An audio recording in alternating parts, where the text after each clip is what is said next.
మీకు తెలియకుండానే మీరు మా సమస్యలు తీరుస్తున్నారు. అందుకు మీకు థ్యాంక్స్ చెప్పాలని వచ్చాను. ఇందులో నేను చేసినే ఉందండి. చిన్న పాప రోడ్డు మీద తోడు లేకుండా ఒంటరిగా వెళ్తుంటే చూస్తూ ఊరుకోలేం కదా. అది మీ దృష్టిలో చాలా చిన్న విషయమే కావచ్చు, కానీ అది మాకు చాలా పెద్ద సహాయం. పుట్టుకతోనే తల్లిని పోగొట్టుకున్న ఆ పసిదాన్ని మా కళ్ళలో పెట్టుకుని పెంచుకుంటున్నాం.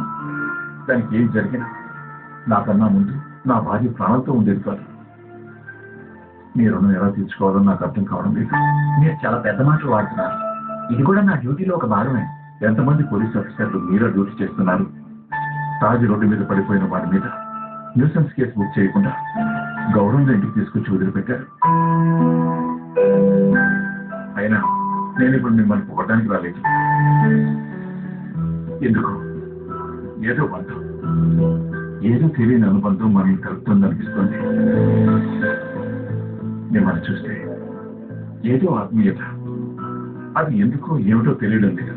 ఇదే మాట మొదటిసారి మిమ్మల్ని చూసినప్పుడు నేనే చెప్పాలనుకున్నాను. నాకెందుకో మీరు పరాయి వ్యక్తిలా అనిపించట్లేదు. సంజయ్ విషయంలో కూడా అంతే. అనుకోకుండా సంజయ్ నన్ను బ్రదర్ అన్నాడు. నిజంగా ఒక బ్రదర్ లానే అనిపించాడు. అది నిజంగా మా అదృష్టంగా ఫీల్ అవుతున్నాను. అంత పెద్ద మాటలు ఆత్మీయుల మధ్య ఉండకూడదు. నేను కూడా మీ అబ్బాయిని అనుకోండి. చాలు బాబు, ఈ మాట చాలు. చాలా తృప్తిగా ఉంది నాకు. సంజయ్ మూలంగా మనశాంతి పోగొట్టుకున్నా మాకు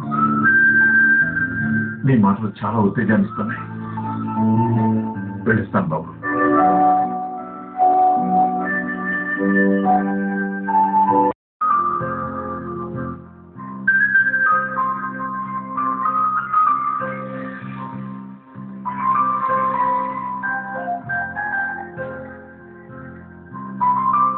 వస్తాను బాబు. మంచిది. నీకు ఎప్పుడు అవసరం వచ్చినా నన్ను కలవచ్చు.